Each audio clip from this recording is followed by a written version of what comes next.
Hi and welcome to Shubha's World. Pregnancy week by week la இந்த வாரம் நம்ம பார்க்க போறது pregnancy week 29 and week 30.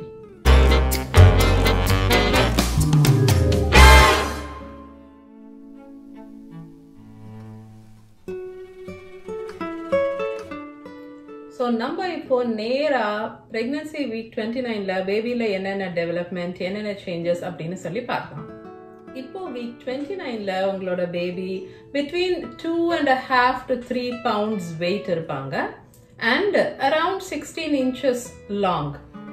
இப்போ week 29 ல உங்க பேபி என்ன பண்ணிட்டு இருக்காங்கன்னு பாத்தீங்கன்னா அவங்களோட most active stage of baby movement வந்து நம்ம last வீடியோல நான் சொல்லியிருந்தேன் between week 25 and 28 வந்து ரொம்ப ஆக்டிவா இருக்கும் பேபி. ஸோ இப்போ அந்த ரொம்ப ஆக்டிவான ஸ்டேஜ் முடிஞ்சு வீக் 29ல பாத்தீங்கன்னா உங்க பேபி வந்து மோஸ்ட் ஆஃப் த டைம் தூங்கிட்டு இருப்பாங்க.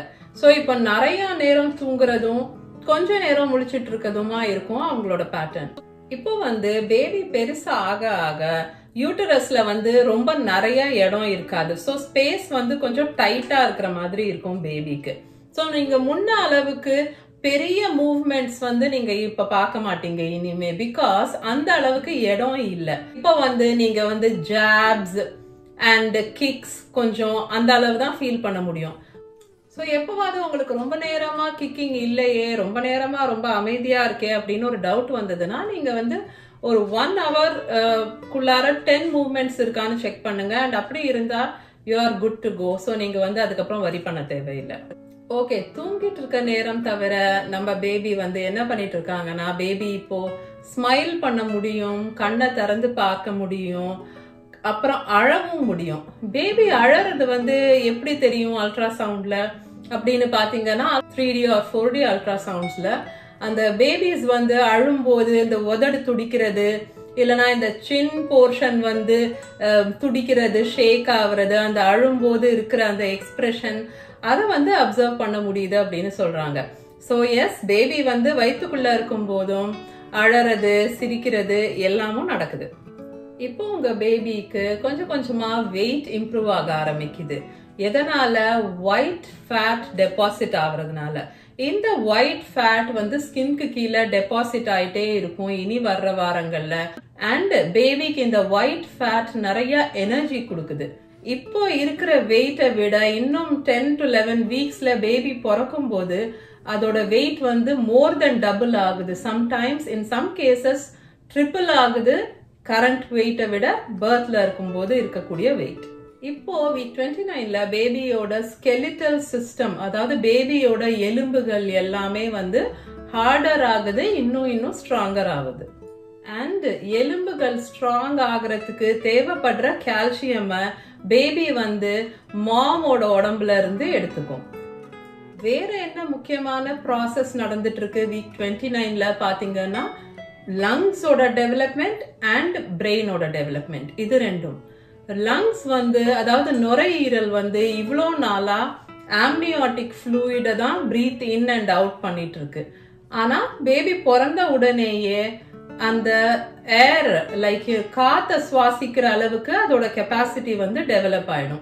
ஸோ லங்ஸ் வந்து இன்னும் மெச்சூர் ஆயிட்டு இருக்கு. அண்ட் பிரெயினும் இன்னும் ஃபர்தரா டெவலப் ஆகிக்கிட்டே இருக்கு. அண்ட் டெவலப் ஆயிட்டு இருக்க, க்ரோ ஆயிட்டு இருக்க பிரெயினை அகாமடேட் பண்றதுக்கு அந்த பேபியோட ஹெட் தலைப்பகுதியும் வந்து க்ரோ ஆயிட்டு இருக்கு. பேபியோட பிரெயின் இப்ப எவ்வளவு டெவலப் ஆகி இருக்கு ஆல்ரெடி அப்படின்னு பாத்தீங்கன்னா பிரெயினால பேபியோட மூளையில வந்து மெமரி வந்து பேபியால ஸ்டோர் பண்ணிக்க முடியும். திரும்ப திரும்ப ஏதாவது ஒரு பாட்டு பிளே பண்ணும் போதோ இல்ல பாட்டு பாடிட்டே இருக்கும் போதோ உங்க பேபி அதை கேட்டு அது வந்து பேபியோட மெமரியில இருக்கும். ஸோ டெய்லி நீங்க வந்து ஒரு ஃபேமிலி சாங் ஒன்று பாடிட்டு இருந்தீங்க, இல்லைன்னா உங்க செல்லத்தை ஒரே விதமா கொஞ்சிக்கிட்டு பேசிட்டு இருந்தீங்கன்னா அந்த டோன், அந்த வேர்ட்ஸ், அந்த மியூசிக் அது வந்து பேபிக்கு ஞாபகத்துல இருக்கும் அப்படின்னு சொல்றாங்க. பேபி பாயா இருந்தா பேபியோட டெஸ்டிகல்ஸ் வந்து இப்போ அப்டமன்ல இருந்து அடி வயிறுல இருந்து ஸ்க்ரோட்டம்க்கு மூவ் ஆகி முடிச்சிடும் வீக் 29ல. இப்போ வீக் 30ல பேபியில என்னென்ன சேஞ்சஸ், என்னென்ன டெவலப்மெண்ட்ஸ் அப்படின்னு சொல்லி பார்க்கலாம். இன்னும் 10 வாரம் தான் 10 weeks countdown அப்புறம் end of 40 weeks உங்க பேபியோட due date. week 30ல உங்களோட பேபி around 3 pounds weight இருக்கும் or 3 pounds plus இருக்கலாம். and height பாத்தீங்கன்னா அதே மாதிரி கிட்டத்தட்ட 16 inches லாங்கா தான் இருக்கிறாங்க. so நீங்க பாத்தீங்கன்னா heightல பெரிய டிஃபரன்ஸ் இல்ல between week 29 and 30. இனிமே week 30க்கு அப்புறம் உங்களோட பேபி every week ஒரு வாரமும் half a pound of weight and half an inch of height grow ஆயிட்டே இருப்பாங்க. previous வீடியோஸ்ல பார்த்திருக்கோம். அந்த lanugo, அந்த soft hair, அப்புறம் அந்த white creamy pasty substance இது எல்லாம் இனிமே கொஞ்சம் கொஞ்சமா ஷெட் ஆக ஆரம்பிக்கும். பிகாஸ் இப்போ அதுக்கு அவசியம் இல்லை. ஏன்னா உங்க பேபியோட ஸ்கின்ல கொஞ்சம் கொஞ்சமா ஃபேட் டெபாசிட் ஆயிட்டு இருக்கதால பேபியோட டெம்பரேச்சர் மெயின்டைன் ஆகும். இந்த சாஃப்ட் ஃபஸி ஹேர் உடம்பு பூரா இருக்கிற இந்த லானியூகோ எல்லாம் ஷெட் ஆகுதே தவிர பேபியோட ஐ லேஷஸ் கண் இமைகள் இன்னும் திக்கா அழகா வளர்ந்துட்டு இருக்கு. அதே மாதிரி புருவம், ஐப்ரோஸ் அண்ட் தலைக்கு மேல இருக்கிற முடி லாங்கரா வளர்ந்துட்டு இருக்கு. அதே மாதிரி இப்போ உங்க பேபி கண்ணை திறந்து பார்க்க முடியும். ஸோ ஐஸை ஓபன் பண்ணி பார்க்க முடியும். ஆனா பேபியோட விஷன் இன்னும் டெவலப் ஆக வேண்டியிருக்கு. இன்னும் பேபிக்கு ரொம்ப கிளியர் விஷன் கிடையாது. ஃபார் எக்ஸாம்பிள் இப்போ நம்மளுக்கு நார்மல் விஷன் எதை சொல்றோம், 20/20 விஷன் அப்படின்னு சொல்றாங்க இல்லையா. பேபியோட விஷன் 20/400 அப்படின்னு சொல்றாங்க. ஸோ ஒரு மாதிரி அவுட் ஆஃப் ஃபோக்கஸ் அப்படின்னு சொல்லலாம். ஸோ இன்னும் கண்ணு டெவலப் ஆக வேண்டி இருக்கு பேபிஸ்க்கு. இப்போ வீக் 30ல பேபியோட டைஜஸ்டிவ் சிஸ்டம், அதாவது வயிறு, குடல் பகுதி இதெல்லாம் ஃபுல்லா டெவலப் ஆயிருது. இனிமே வீக் 30க்கு அப்புறம் நீங்க பாத்தீங்கன்னா ஆம்னியாட்டிக் ஃப்ளூயிட் கொஞ்சம் கொஞ்சமா குறைய ஆரம்பிக்கும். அண்ட் இப்போ வீக் 30லயும் baby most of the time தூங்கிட்டு தான் இருப்பாங்க. ஸோ 90% ஆஃப் த டைம் நீங்க பாத்தீங்கன்னா பேபி தூங்கிட்டு இருக்கும். இந்த வீக் 30 ஸ்டேஜ்ல ரொம்ப முக்கியமான ஒரு டெவலப்மெண்ட் என்ன அப்படின்னு பாத்தீங்கன்னா பேபியோட பிரெயின் டெவலப்மெண்ட், பேபியோட மூளையில நடக்கிற சேஞ்சஸ் டெவலப்மெண்ட். அதுதான் இவ்வளவு நாளா ஒரு மாதிரி ஸ்மூத்தா இருந்த பேபியோட பிரெயின் இப்போ நிறைய இன்டென்டேஷன்ஸ், க்ரூவ்ஸ் இதெல்லாம் பார்க்க முடியுது, சேனல்ஸ் எல்லாம் பார்க்க முடியுது. அதாவது நீங்க பாத்தீங்கன்னா அந்த பிரெயின்ல அப்படியே சின்ன சின்ன சேனல்ஸ் மாதிரி இருக்கும், சின்ன சின்ன பெண்ட் ஆகி இப்படி இப்படி இருக்கிற மாதிரி ஒரு மாதிரி அந்த சர்ஃபேஸ் டிஃப்ரெண்டா ஆகுது இந்த ஸ்டேஜ்ல. பேபி வளர வளர பேபியோட பிரெயின் டிஷ்யூ எக்ஸ்பேண்ட் ஆக வேண்டி இருக்கு. அந்த காரணத்தினாலதான் பேபியோட பிரெயின் அந்த ஸ்மூத்தா இருந்த சர்ஃபேஸ் மாதிரி இந்த மாதிரி க்ரூவ்ஸ் எல்லாம் ஃபார்ம் ஆக ஆரம்பிக்குது. ஸோ இந்த ஸ்டேஜ்ல நீங்க பேபியோட பிரெயின் டெவலப்மெண்ட்க்கு தேவையான உணவுகள் எடுத்துக்கிறது ரொம்ப யூஸ்ஃபுல்லா இருக்கும். ஸோ நீங்க DHA, EPA, omega 3s, ALA இதெல்லாம் ரிச்சா இருக்கக்கூடிய ஃபுட்ஸ் இந்த ஸ்டேஜ்ல எடுத்துக்கலாம். ஏன்னா அது பேபியோட பிரெயின் டெவலப்மெண்ட்க்கு ரொம்ப ஹெல்ப்ஃபுல்லா இருக்கும்.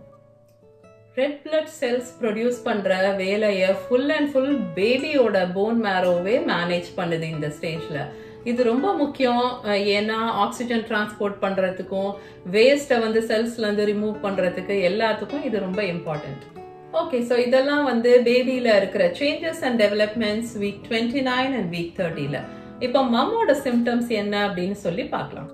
இப்போ நீங்க 3rd ட்ரைமெஸ்டர்ல இருக்கதால திரும்பவும் உங்களுக்கு ஃபர்ஸ்ட் ட்ரைமெஸ்டர்ல இருந்த நிறைய பெஸ்கி சிம்டம்ஸ் எல்லாம் இப்ப திரும்ப வந்துட்ட மாதிரி இருக்கும். ஃபார் எக்ஸாம்பிள், எப்பவும் டயர்டா இருக்கிற மாதிரி இருக்கிறது, சில பேருக்கு திரும்பவும் தலை சுத்தல் அதிகமா இருக்க மாதிரி இருக்கும். திரும்பவும் இப்போ எகெயின் இந்த ஃப்ரீக்வெண்ட் யூரினேஷன், அதாவது அடிக்கடி யூரின் போகணும்ன்ற ஃபீலிங் திரும்ப ஸ்டார்ட் ஆயிடும். இந்த ஸ்டேஜ்ல வயிறு யூட்டரஸ் நல்லா க்ரோ ஆக ஆக மம்மோட டைஜஸ்டிவ் சிஸ்டம் தான் ரொம்ப எஃபெக்ட் ஆகுது. ஸோ இன்டைஜஷன், கான்ஸ்டிபேஷன், ஹார்ட் பர்ன் இது எல்லாம் திரும்பவும் இன்னும் கொஞ்சம் அதிகமாயிடுது. ஹிமராய்ட்ஸ். ஸோ ஹிமராய்ட்ஸ் இந்த ஸ்டேஜ் ஆஃப் பிரெக்னன்சில நேச்சுரலாவே ரொம்ப ஈஸியா நிறைய பேரை எஃபெக்ட் பண்ணுது. பிளஸ் அதோட சேர்ந்து கான்ஸ்டிபேஷன் ப்ராப்ளம் வரும்போது அந்த ஹிமராய்ட்ஸ் இன்னும் வேர்சன் ஆகுது, இன்னும் வந்து ஹெமராய்ட்ஸ் ப்ராப்ளம் அதிகமாயிடுது. டைஜஸ்டிவ் ப்ராப்ளம்ஸ் அப்படின்னு பார்க்கும்போது நெக்ஸ்ட் ஆன் த லிஸ்ட் வந்து heartburn. Small meals and small snacks எடுத்துக்கோங்க. அண்ட் ஆல்ரெடி சொன்ன மாதிரி நீங்க வந்து ஆல்மண்ட்ஸ் சீவ் பண்ணலாம். சாப்பிட்ட உடனே 2 பாதாம் வந்து நல்லா மென்னு சாப்பிடுங்க. நிறைய பேருக்கு அது ஹெல்ப்ஃபுல்லா இருக்கு. சில பேர் வந்து சுகர்லெஸ் கம், சூயிங் கம், அது மென்னா கூட வந்து ஹார்ட் பர்னுக்கு கொஞ்சம் ஹெல்ப்ஃபுல்லா இருக்கு அப்படின்னு சொல்றாங்க. இன்னொரு ஹெல்ப்ஃபுல்லான விஷயம் வந்து பப்பாளி பழம், அதுவும் வந்து ஹார்ட் பர்னுக்கு வந்து ஹெல்ப்ஃபுல்லா இருக்குன்னு நிறைய பேர் சொல்றாங்க. ஸோ நீங்க அதுவும் ட்ரை பண்ணலாம். கான்ஸ்டிபேஷனை வந்து நேச்சுரலா உங்க டயட் மூலமா, எக்ஸசைஸ் மூலமா மேனேஜ் பண்றது தான் பெஸ்ட். பிரெக்னெண்டா இருக்கும்போது லாக்ஸேட்டிவ்ஸ் யூஸ் பண்றத வந்து நீங்க கம்ப்ளீட்டா அவாய்ட் பண்ணிடுங்க. அது வந்து கொஞ்சமும் ரெக்கமெண்டட் கிடையாது. பிரெக்னன்சி எடிமா, அதாவது mild swelling of hands and feet and face, முகம், கை, கால் எல்லாம் லேசா வீங்கின மாதிரி இருக்கிறது, அதுவும் ரொம்ப காமன் இந்த ஸ்டேஜ்ல. அதே மாதிரி பிராக்ஸ்டன் ஹிக்ஸ் கான்ட்ராக்ஷன்ஸ், அதுவும் இந்த ஸ்டேஜ் ஆஃப் பிரெக்னன்சில நிறைய பேர் எக்ஸ்பீரியன்ஸ் பண்ணுவீங்க. இந்த ஸ்டேஜ் ஆஃப் பிரெக்னன்சில வந்து நிறைய அயர்ன் அண்ட் கால்சியம் பேபிக்கு தேவைப்படுது. உங்களோட ஹீமோகுளோபின் லெவல்ஸ் வந்து நல்லா இருக்கா, உங்களோட அயர்ன் லெவல்ஸ் வந்து நல்லா இருக்கா அப்படின்னு செக் பண்ணிக்கோங்க. உங்களோட எக்ஸசைசஸ் வந்து உங்களுக்கு டெலிவரிக்கு ஹெல்ப் பண்றது மாத்திரம் இல்லாம டெலிவரிக்கு அப்புறம் உங்க உடம்பு திரும்ப பழைய மாதிரி வர்றதுக்கும் நீங்க இப்போ பண்ற எக்ஸசைசஸ் வந்து ரொம்ப ஹெல்ப்ஃபுல்லா இருக்கும்.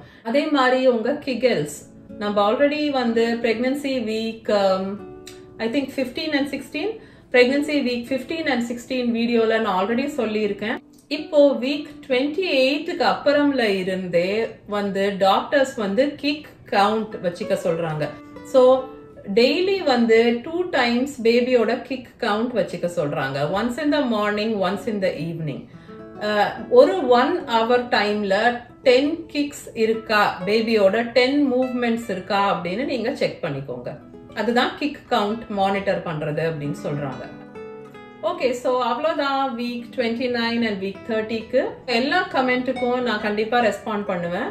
பட் நான் இங்க வேற டைம் ஜோன்ல இருக்கதால என்னோட ரெஸ்பான்ஸ் வந்து இந்தியன் டைம் ஈவினிங் 8க்கு அப்புறம் தான் உங்களுக்கு வரும். இது வரைக்கும் நீங்க என்னோட சேனலுக்கு சப்ஸ்கிரைப் பண்ணலன்னா ஒரு செகண்ட் போய் சப்ஸ்கிரைப் பண்ணிட்டு அந்த பெல் ஐக்கனையும் பிரஸ் பண்ணிடுங்க. அண்ட் அதுல வந்து ஆல் அப்படின்ற ஆப்ஷனை பிக் பண்ணுங்க. என்னோட சேனல் சுபாஸ் வேர்ல்ட்ல இந்த மாதிரி பிரெக்னன்சி வீடியோஸ் தவிர COVID-19 videos, fun vlogs and recipes, beginner friendly recipes இதெல்லாமும் இருக்கு. உங்க எல்லாரையும் நான் என்னோட நெக்ஸ்ட் வீடியோல மீட் பண்றேன். until then, take care.